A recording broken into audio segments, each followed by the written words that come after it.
Alright, so before you start the practice questions with food chains, I want to show you how to analyze a food chain. So let's say you were given this food chain as your practice question. You're going to be filling out this chart, which is on your notes sheet.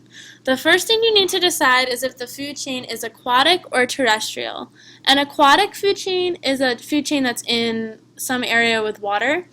A terrestrial food chain is a food chain that's located on land.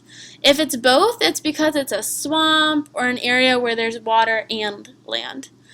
So looking at this food chain, you could see all of these animals live on the land. So we would call this a terrestrial food chain. You don't have to write this on your chart, just understand how it would work.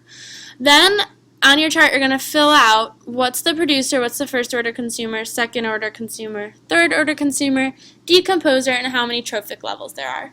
So the producer, we would write grass. The first order consumer, we would write deer.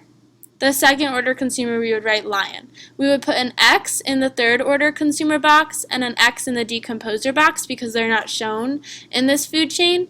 And for how many trophic levels there are, we literally just count up the number of organisms. We do not count the sun as a trophic level.